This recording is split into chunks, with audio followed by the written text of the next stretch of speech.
अब हम लोग सीखने जा रहे हैं how to calculate molar mass. आपके बुक में रहता है how to calculate molar mass, कहीं कहीं पर लिखा होता है कैलकुलेट रिलेटिव मास। सब कुछ सेम होता है। आपके बुक में जो क्वेश्चन है, क्वेश्चन नंबर 1 है वाटर का बताइए, फिर आपके पास है CO2 का बताइए, फिर आपके पास है मीथेन का बताइए। ठीक है, यहाँ पर आपको मास लिखा है तो आपको एटॉमिक मास का यूज करना है। अब ये आपका वाटर है अगर, ठीक, तो ये यहाँ पर जो लिखा होता है उसको मॉलिक्यूल कहते हैं,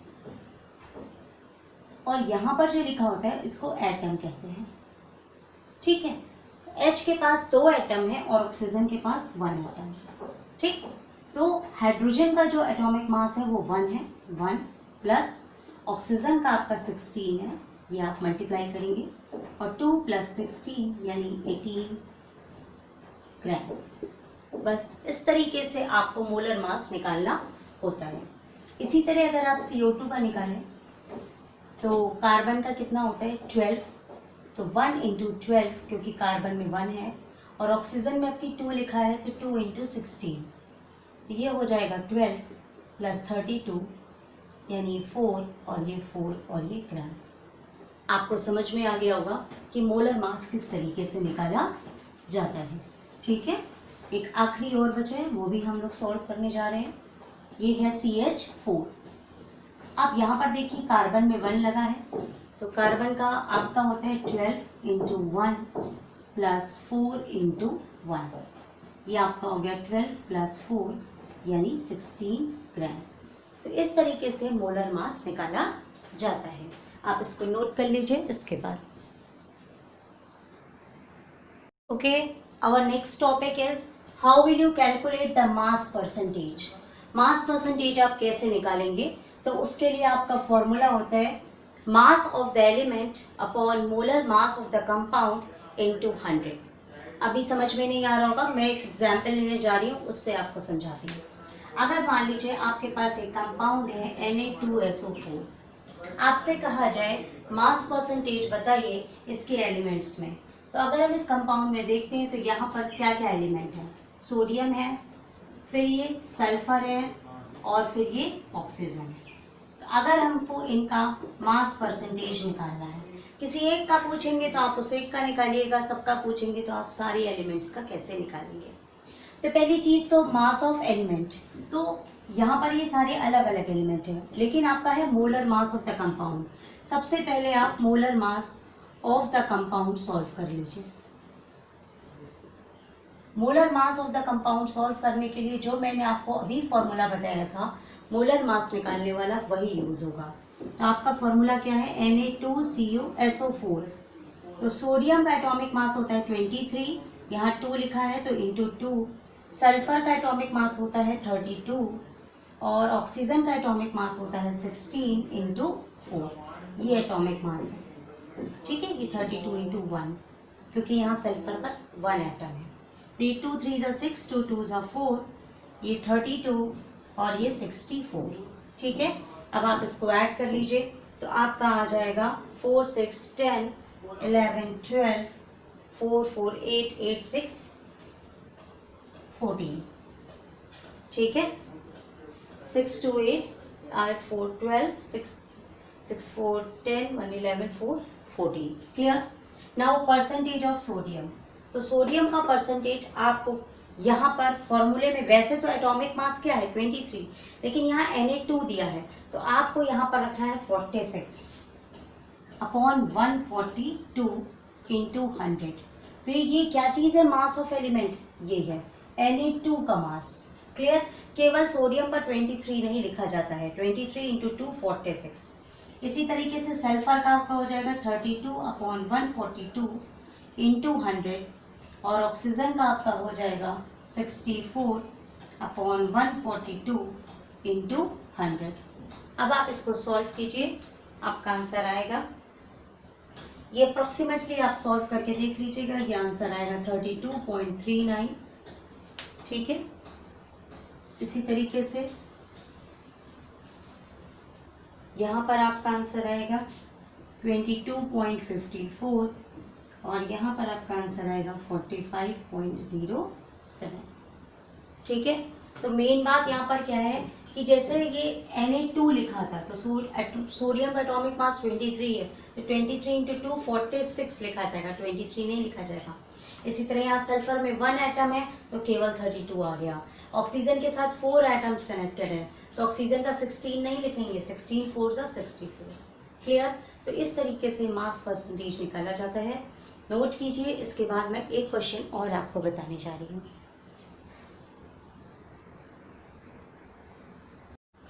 अब इसी के आगे देखिए, अगर ये क्वेश्चन लिखा हुआ है मास परसेंटेज का, उसी पैटर्न पर उसी पे अप्लाइड, तो आप कैसे निकालेंगे?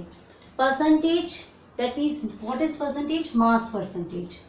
मास percentage of a element m is equal to 53 and it's oxide is M2O3। मतलब कंपाउंड आपका ये हो गया, ठीक है, और आपका जो मास परसेंटेज है वो 53 दिया हुआ है। Find the atomic mass. तो आपका फॉर्मूला क्या था? Mass percentage is equal to atomic mass of element upon atomic mass यानी molar mass of compound into 100। तो आपका ये परसेंटेज दिया हुआ है, आपका ये कंपाउंड दिया हुआ है, आपको ये मास निकालना है।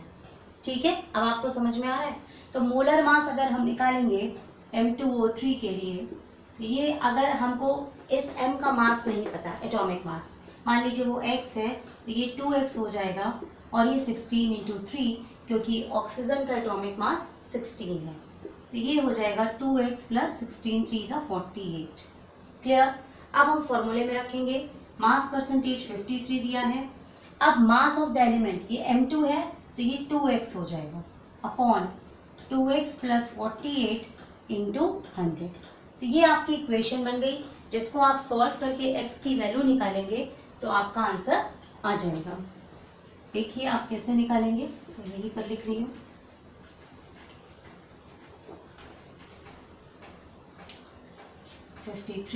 That means 53 into 2x plus 53 into 48 is equal to 200x। Clear? अब आप इसको सॉल्व कर लीजिए। ये हो जाएगा 2 3 ज़ा 6, 2 5 ज़ा 10 x प्लस आप इसको मल्टीप्लाई कीजिएगा is equal to 200x। 53 into 48 is equal to 200 minus 106x। 10 में से 6 गया 4, this is 9, so x is equal to 53 into 48 over 94। अब आप इसको सॉल्व करेंगे, आपका आंसर आ जाएगा और x की जो वैल्यू आ रही है वो आ रही है 27। ठीक है, आप चेक करके देख लीजिएगा। तो इस तरीके से मास परसेंटेज के क्वेश्चन निकाले जाते हैं, इसको भी नोट कर लीजिए।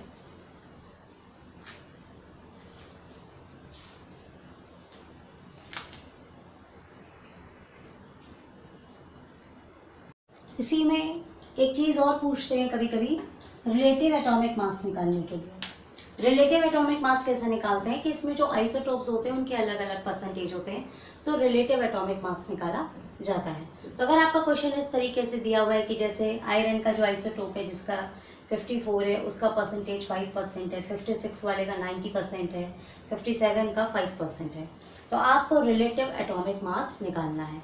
तो जैसे मैथमेटिक्स में करते हैं वैसे सिंपली करेंगे। 54 इंटू 5, ये जो आपका 54 है into 5 plus 56 into 90 plus 57 into 5 upon 100। बस आप इस तरह से इसको सॉल्व कर लेंगे और आपका रिलेटिव एटॉमिक मास निकल आएगा। मतलब जो भी आपका मास परसेंटेज है उसको आप उससे मल्टीप्लाई करके अपॉन 100 कर लेंगे और जब आप इसको सॉल्व करेंगे तो आपका आंसर आएगा 55.95। तो बहुत ज़्यादा टफ नहीं है, बस कंसेप्ट की ज़रूरत थी, तो वो मैंने आपको यहाँ बता दिया, इसको भी नोट कीजिए। उसके बाद नेक्स्ट टॉपिक आपको बताने जा रही हूँ। अब इसके बाद मैं आपको बताने जा रही हूँ एम्पिरिकल फार्मूला कैसे निकालते हैं। एम्पिरिकल फॉर्मूला निकालने के लिए आपको एक टेबल बनानी पड़ेगी। उस टेबल में आपको सबसे पहले एलिमेंट लिखना होगा, इसके बाद उसका मास परसेंटेज लिखना होता है, फिर आपको एटॉमिक मास लिखना होता है, फिर आप उसके बाद आपको रेशियो निकालना होता है मास परसेंटेज और एटॉमिक मास का। आप इसको मोल कह सकते हो। यहाँ पर आप मास परसेंटेज और एटॉमिक मास को डिवाइड करोगे, फिर आपका यहाँ पर कोई रेशियो आता है, मान लीजिए कुछ भी आता है, फिर आप यहाँ से सिंपलेस्ट रेशियो निकालेंगे। वो आप एक बार में ही निकाल लेते हैं या 2 बार में निकाल लेते हैं, आप पे डिपेंड करेगा। उसके बाद वो एम्पिरिकल फार्मूला सॉल्व किया जाता है। तो यहाँ पर तो मैंने सबसे सिंपलेस्ट क्वेश्चन लिया है जिसमें केवल 2 कंपाउंड लिए हैं। अगर 2 से ज़्यादा कंपाउंड भी होते हैं तो उतना ही चार्ट बन जाता है। और अगर आपके क्वेश्चन में ऑक्सीजन नहीं दिया होता है, जैसे मान लीजिए आपके पास कोई, अच्छा पहले मैं ये बताती हूँ उसके बाद मैं अगला क्वेश्चन बताती हूँ। चलिए क्वेश्चन देखिए, if percentage of iron which atomic mass is 55.85, atomic mass दिया हुआ है and percentage of iron is 69.9, यानी आपका पहला जो एलिमेंट है वो है आयरन, इसका परसेंटेज जो है 69.9 और एटॉमिक मास है 55.85 एंड इट्स ऑक्साइड, उसका 69 and forms it's oxide, forms a oxide. मान लीजिए वो एक ऑक्साइड बनाना है, तो आयरन ऑक्साइड बनाएगा तो उसमें अगला कंपाउंड क्या हो जाएगा, ऑक्सीजन। और ऑक्सीजन का देखिए परसेंटेज यहाँ पर नहीं दिया हुआ है।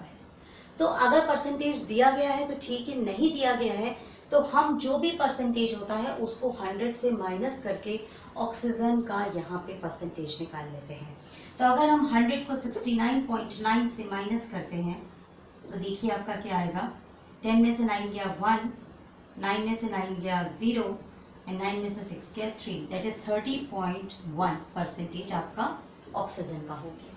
ठीक है, अगर आपका ऑक्सीजन का परसेंटेज दिया है तो वेरी वेल, अगर नहीं दिया है तो आप उसको 100 से माइनस कर लेंगे। अगर 2-3 कंपाउंड होते तो वो सारा ऐड करके फिर आप 100 से माइनस करते और इस तरीके से ऑक्सीजन का परसेंटेज आप निकाल लिया। ऑक्सीजन का आपका एटॉमिक मास हो जाता है 16। ठीक, इसके बाद आपको ये निकालना है, तो आपको परसेंटेज को इसके साथ डिवाइड करना है। एम्पिरिकल फॉर्मूला में डिवाइड में पॉइंट्स का बहुत ध्यान रखिएगा, 2-3 प्लेसेस तक सॉल्व कीजिएगा, नहीं तो आपका आंसर गलत हो जाएगा। ठीक है, अब इसके बाद आप डिवाइड करेंगे और इसको सिंपलेस्ट रेशियो में निकालेंगे। तो आप करके देखिएगा, तो इसका रेशियो आएगा 1.25 और यहाँ पर आएगा 1.88। अब क्या किया जाए, इसके बाद आप ये करिए कि इन दोनों में जो सिंपलेस्ट है उसी से डिवाइड कर लीजिए। तो 1.25 को भी 1.25 से डिवाइड किया और 1.88 को भी 1.25 से डिवाइड किया। मतलब जो आपका रेशियो आएगा उसमें जो सिंपलेस्ट रेशियो होगा उसी से आप सबको डिवाइड कर लीजिएगा। तो एक आपका 1 हो जाएगा, जिससे ये आपका 1 हो जाएगा और इसका आंसर आ जाएगा आपका 1.5। ठीक है, अब इसके बाद कभी भी एम्पिरिकल फॉर्मूला लिखते हैं तो वहाँ पॉइंट का रेशियो नहीं होता, होल नंबर्स में ही होता है। अब इसके बाद आप कैसे सॉल्व करेंगे, मैं आपको इधर बता देती हूँ कि जैसे आपका रेशियो आया 1:1.5। ठीक, ये तो 1 है ही है। अब आप 1.5 को सॉल्व करेंगे तो 1.5 अपॉन ये पॉइंट हटा तो 0 हो गया, 5 3 सा 15, 5 2 सा 10, यानी रेशियो हो गया 1:3/2। तो 2 आपका इधर आ गया और 3 आपका इधर आ गया। ठीक है, अब आपने जो कंपाउंड लिया था वो कंपाउंड आपका क्या है, कंपाउंड आपका था आयरन और फिर ऑक्सीजन। तो आयरन के सामने 2 आ गया, ऑक्सीजन के सामने 3 आ गया। तो आप यहाँ पे क्रॉस मल्टीप्लाई नहीं करते एम्पिरिकल फार्मूला में। एम्पिरिकल फार्मूला में आप डायरेक्ट लिखिए Fe2O3, ये आपका कंपाउंड तैयार हो गया और ये इसका एम्पिरिकल फार्मूला है। ठीक है, एक क्वेश्चन मैं और बता रही हूँ जिससे आपको बहुत अच्छे से समझ में आ जाए। ठीक है, देखिए सेम पैटर्न पे क्वेश्चन लिया है मैंने। 2 elements X and Y, 2 elements हो गए। तो पहली टेबल आपकी क्या हो गई, एलिमेंट्स की, और आपकी टेबल हो गई X और Y। ठीक है, इसके बाद आपको परसेंटेज वाला लिखना होता है, मास परसेंटेज। तो आपका x का परसेंटेज कितना दिया हुआ है, टू गिव 75.8% ऑफ x, तो ये आपका 75.8 हो गया। अब देखिए y का परसेंटेज फिर नहीं दिया, तो आप इसको 100 से माइनस कर लीजिए। अगर दिया होता तो आप वही लिख लेते, तो आप इसको 100 से माइनस करेंगे तो आपका हो जाएगा 10 में से 8 गया 2, 9 में से 5 गया 4, 9 में से 7 गया 2, ये आपका परसेंटेज हो गया। फिर आप लिखेंगे एटॉमिक वेट या एटॉमिक मास जिसको आप कहते हैं। तो देखिए x का कितना दिया हुआ है 75 और y का दिया हुआ है 16। क्लियर। इसके बाद आपको इन दोनों का रेशियो निकालना है, यानी आपने मोल निकालना है। तो आप लिखोगे 75.8 अपॉन 75 और 24.2 अपॉन 60। ठीक है। आप जब इसको सॉल्व कर लेंगे तो आपका आंसर आ जाएगा, यहाँ पर 1 आएगा, यहाँ पर 1.5 का रेशियो आएगा। ठीक है। जब आप सॉल्व करेंगे ये अप्रॉक्सीमेटली 1 हो गया, 75 में से 75 डिवाइड हुआ, ये आप डिवाइड करेंगे तो 1.5। अब ये 1 हो गया, ये 1.5। अब यहीं पर आप रखिए 1:1.5 हो गया। 1:1.5 को आप करोगे 15/10, 5 3 ज़ा 15, 5 2 ज़ा 10, तो 2:3। ठीक है। तो 2 किसका गया, x का, और y का क्या गया 3। तो आपका एम्पिरिकल फॉर्मूला क्या हो गया, x2 y3। तो इस तरीके से एम्पिरिकल फॉर्मूला आप सॉल्व कीजिएगा।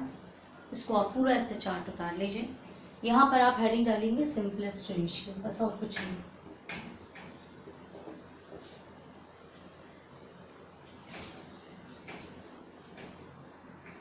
इसके बाद बेटा ये मैंने 2 फॉर्मूलाज लिखे हैं, इन पर बेस्ड क्वेश्चंस बताने जा रही हूँ। एम्पिरिकल फार्मूला में कभी कभी एम्पिरिकल फार्मूला सॉल्व करने को आता है, उससे कभी कभी आगे थोड़ा सा क्वेश्चन को एक्सटेंड भी कर देते हैं। वहाँ पर ये दोनों फार्मूले यूज़ करके उस क्वेश्चन को निकाला जाता है कि एम्पिरिकल फार्मूला जो है, एम्पिरिकल जो मास है उसका मॉलिक्यूलर मास के साथ क्या रिलेशन है।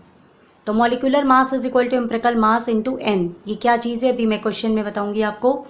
इसके बाद दूसरा फॉर्मूला है molecular mass is equal to 2 into vapour density. तो वेपर डेंसिटी आपको क्वेश्चन में दी रहती है जनरली, या आपको मॉलिक्यूलर मास वगैरह दिया रहता है और आपको वेपर डेंसिटी निकालने को कहा जाता है। तो ये फॉर्मूला अलग से याद कर लीजिएगा। इसके बाद मैं इसी पे जुड़ा हुआ अब आपको क्वेश्चन बताने जा रही हूँ। देखिए बेटा इसी टॉपिक के ऊपर क्वेश्चन है।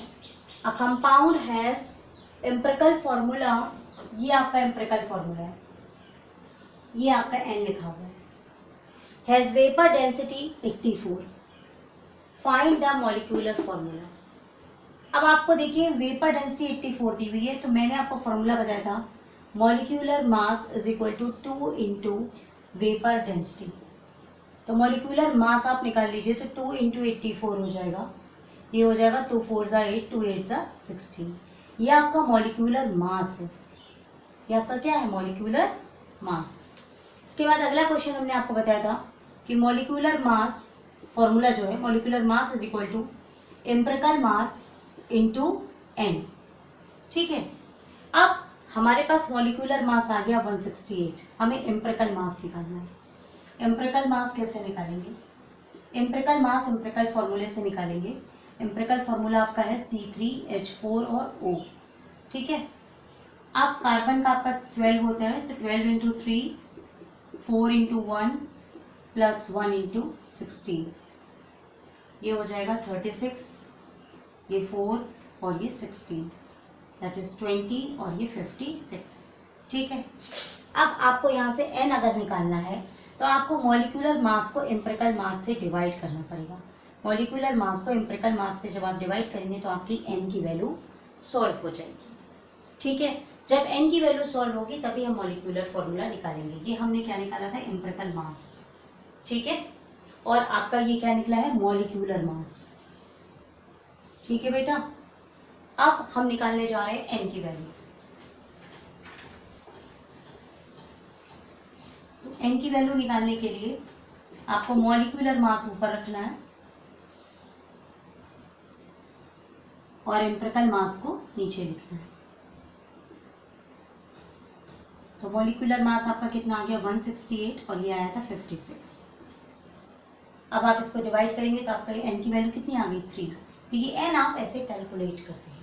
अब इस n का क्या यूटिलाइजेशन है, जब आप मॉलिक्यूलर फॉर्मूला निकालते हैं, मॉलिक्यूलर फॉर्मूला ठीक है। तो आप क्या करोगे कि आपका ये जो एम्पिरिकल फार्मूला है C3H4O, इसमें आप 3 से मल्टीप्लाई कर दोगे तो ये हो जाएगा 3 3 ज़ा 9, 3 4 ज़ा 12, O3। ये आपका मॉलिक्यूलर फार्मूला हो गया। तो इस तरीके से वो जो दो मैंने फार्मूले बताए हैं वो मॉलिक्यूलर मास से मॉलिक्यूलर फार्मूला निकालना या वेपर डेंसिटी निकालना, ये सारे रिलेशंस को एक में कनेक्ट करते हैं। जो क्वेश्चन में पूछा जाता है उसको वहाँ से सॉल्व किया जाता है। अगर क्वेश्चन में कन्फ्यूजन हो तो वीडियो रिमाइंड करके बेटा आप इसको फिर से देख लीजिए। और इसके साथ ही साथ इसी वीडियो में लास्ट में फिर से मैंने आपको बताया हुआ है पहले, लेकिन फिर से मैं दोबारा से बहुत तेज़ी के साथ सिग्निफिकेंट फिगर भी इसी वीडियो में आपको रिकैप में बताने जा रही हूँ। आप एक बार उसको शॉर्ट में मैं बताऊंगी जिससे आपको रिवीजन हो जाए। सिग्निफिकेंट फिगर्स यहाँ पर हमको बताने हैं कि ये जो आपके डिजिट्स दी हुई हैं इसमें कितने सिग्निफिकेंट फिगर्स हैं। ठीक है, एग्जाम्पल से ही समझ लीजिएगा। सारा एक एक जो क्वेश्चन दिया है कंसेप्ट बेस करके लिया है। अगर डिजिट्स के पहले 0 होता है तो हम उसे नहीं काउंट करते। We don't count if the zeros are before the digits. So only 2 significant figure is our answer. ये 0 हम छोड़ देते हैं। ठीक, इस केस में अगर 0 बीच में आ रहा है, दोनों तरफ डिजिट्स हैं, तो हम उसको काउंट करते हैं, यानी 1 2 3 और 4। ठीक, लास्ट में 0 आता है, लास्ट में, और यहाँ पर कहीं पर भी पॉइंट नहीं है तो हम इसको छोड़ देते हैं। ठीक है, इसका भी सिग्निफिकेंट फिगर आपका कितना है 3। लेकिन अगर 0 लगे हैं और यहाँ बीच में पॉइंट भी आ गया, पीछे की तरफ 0 है और बीच में पॉइंट भी आ गया, तो हम सबको काउंट करते हैं 1 2 3 और 4। यहाँ पर आप सब काउंट करेंगे, मिडल में पॉइंट भी है, 0 भी है, जैसे मिडल में 0 था हमने काउंट किया, यहाँ भी सब काउंट करेंगे 1 2 3 4 और 5। नोट कर लीजिए।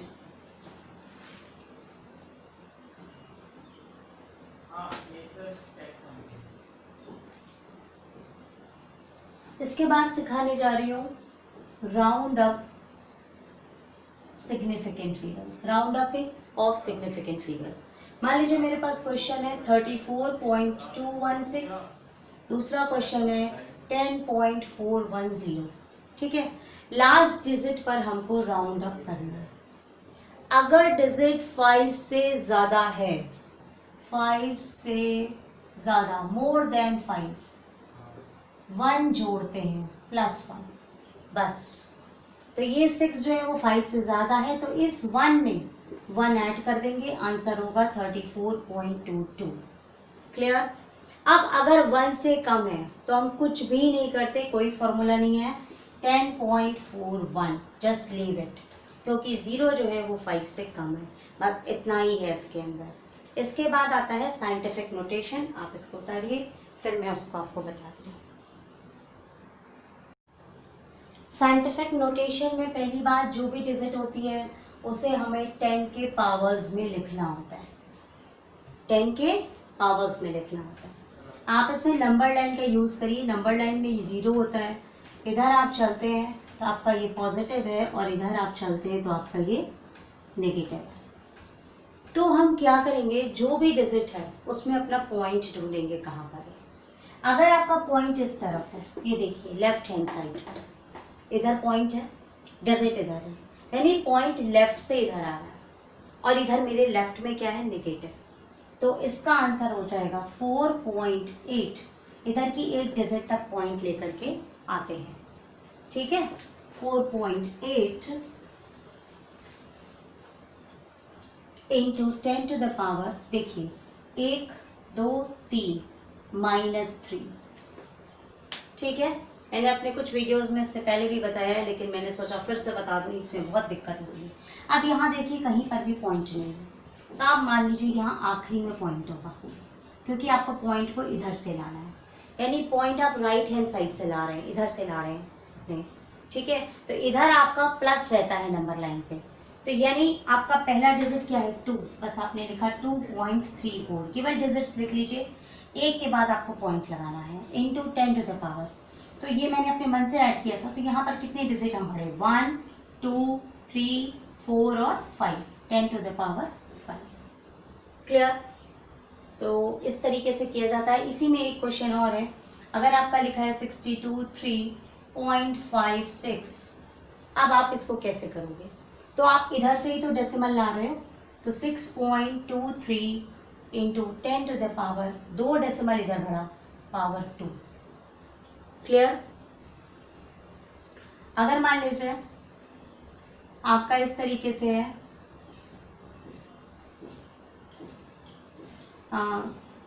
0 1 2 5 पॉइंट, अब आप इधर आएंगे तो 1.25 इंटू, देखिए कि आप इधर से आ रहे हो ना, लेफ्ट हैंड साइड से, 1 और 2, 2 पे आ गए, 10 टू द पावर -2। बस इससे ज़्यादा और कुछ नहीं होता। साइंटिफिक नोटेशन में इसको साइंटिफिक नोटेशन कहा जाता है। क्लियर। नोट कर लीजिए।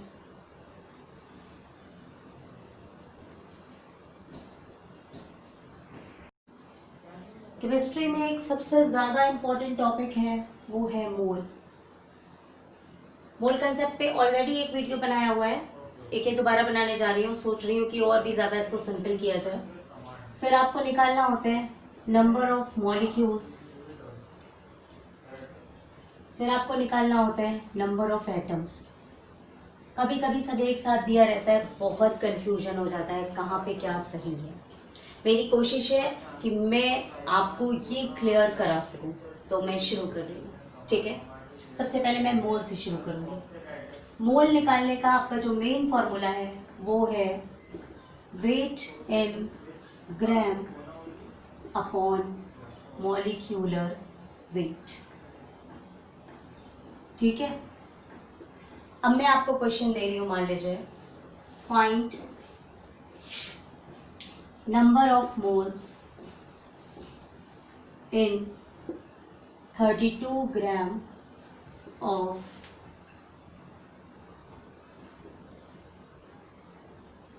O2। ओके, आपको ही मान लीजिए ये सॉल्व करना है, 32 ग्राम्स ऑफ O2। तो आपका वेट इन ग्राम कितना लिखा हुआ है, 32 ग्राम। तो आपका मोल्स निकालने के लिए ये 32 हो गया। अब आपका मॉलिक्यूलर वेट O2 का क्या है, ऑक्सीजन का 16 होता है, तो 16 इंटू 2 32, ये आ गया। ये आपका आंसर कितना आ गया, 1 मोल। अगर यहीं पर मैं क्वेश्चन पलट दूं, find the number of moles of O केवल, तब आपका आंसर क्या हो जाएगा, आपका वेट कितना है 32 और आपका मॉलिक्यूलर वेट यहाँ पर हो जाएगा 16, क्योंकि यहाँ पर ये 1 है, यहाँ पर आपका हो जाएगा 2 मोल्स। क्लियर। मान लीजिए यहाँ पर आपका लिखा हुआ है O3, ठीक है, तब आपका नंबर ऑफ मोल्स क्या होगा, 32 अपॉन 16, 3 ज़ा 48। इसके बाद आप सॉल्व कर लीजिए, 4 8 ज़ा 32, 4 1 ज़ा 4, 4 2 ज़ा 8, 4 2 ज़ा 8, 4 3 ज़ा 12, दैट इज 0.664। मेरे ख्याल से आपको समझ में आ गया होगा कि मोल कैसे निकाला जाता है। उसके बाद मैं आपको जो नेक्स्ट क्वेश्चन बताने जा रही हूँ, कभी कभी किस तरह का भी क्वेश्चन आता है, find, wait for a minute,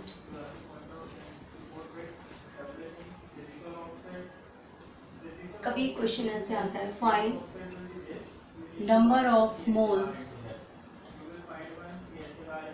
for 5 litre of H2 at STP।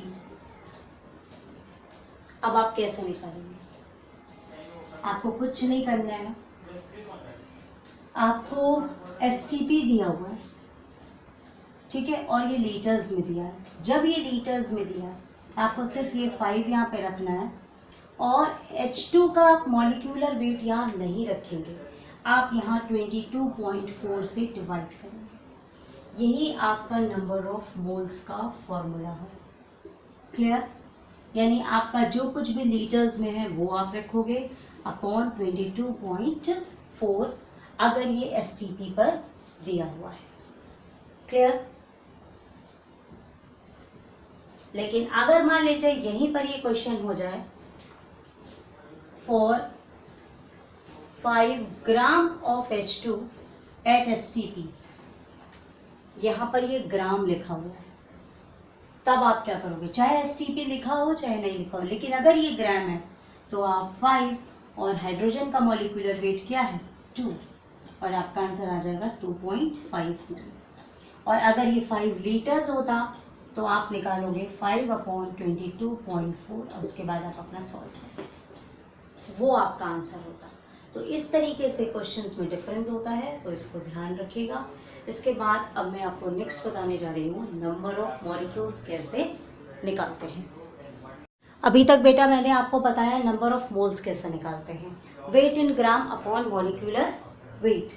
जब नंबर ऑफ मॉलिक्यूल्स लिखा हो तो फॉर्मूला हो जाता है number of molecules is equal to number of moles into Avogadro number. और एवोगैड्रो नंबर की वैल्यू होती है 6.023 10⁻23 और आप ये मोल्स जो निकालोगे। क्लियर? तो ये आपका नंबर ऑफ मॉलिक्यूल्स निकलता है। तो मान लीजिए मुझे ऑक्सीजन के लिए निकालना है, ठीक है। यहाँ पर आपका जो नंबर ऑफ मोल्स है, यहाँ पर मान लीजिए 1 है, 1 ग्राम, तो 1/16 इसका मॉलिक्यूलर वेट इनटू आपका एवोगैड्रो नंबर। इसके बाद आप इसको सॉल्व कर लीजिए। अगर इसी तरह आपका O2 लिखा हुआ है तो आप कैसे निकालोगे? 1/32 इंटू 6.023 इंटू 10⁻23। O3 लिखा हुआ है तो 1/48 इंटू 6.023 इंटू 10⁻23। यानी नंबर ऑफ मॉलिक्यूल्स निकालने के लिए नंबर ऑफ मोल्स निकाल लीजिए, उसके बाद उसको एवोगैड्रो नंबर से आप मल्टीप्लाई कर देंगे तो आपका नंबर ऑफ मॉलिक्यूल्स निकल आएगा। क्लियर? इसी में अगर आपसे यहीं पर पूछा जाए find the number of atoms, अब मॉलिक्यूल्स नहीं है, कुछ बच्चों को इसमें कोई अंतर ही नहीं समझ में आता, बट अंतर यहाँ पर है, डिफरेंस है। नंबर ऑफ एटम्स हम यहाँ फॉर्मूले में देखते हैं। यहाँ नंबर ऑफ एटम्स ऑक्सीजन के पास 1 है, तो आप इसे 1 से भी मल्टीप्लाई करेंगे, यही पूरा रहेगा 1 से मल्टीप्लाई। O2 है तो यहाँ नंबर ऑफ एटम्स कितने हैं 2, तो आप यहाँ 2 से मल्टीप्लाई करेंगे। यहाँ नंबर ऑफ एटम्स 3 है तो आप 3 से मल्टीप्लाई करेंगे, और जो आंसर आएगा वो आपका नंबर ऑफ एटम्स होगा। ठीक है, आप इसको लिख लीजिए।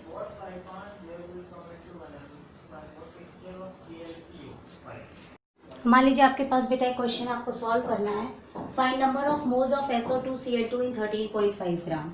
तो देखिए ये आपका ग्राम हो गया। अब यहाँ से आप मॉलिक्यूलर वेट निकाल लीजिए। तो मॉलिक्यूलर वेट आपने निकाला SO2Cl2, तो सल्फर का आपका 32, ऑक्सीजन का 16, तो 16 2 ज़ा 32, क्लोरीन का आपका होता है 35.5 इंटू 2। ठीक है, सल्फर का आपका 32, ऑक्सीजन का 16 और क्लोरीन का 35.5। ठीक है, अब आप इसको सॉल्व करिए। 2 2 4 3 3 6 और ये हो गया 71 4 1 5 35। क्लियर? अब आपको निकालना है नंबर ऑफ मोल्स। तो आपको जो वेट इन ग्राम वाला है वो ऊपर रखना है, मॉलिक्यूलर वेट नीचे रखना है। अब आप इसको सॉल्व करेंगे तो नंबर ऑफ मोल्स आपका क्या आ गया 0.1।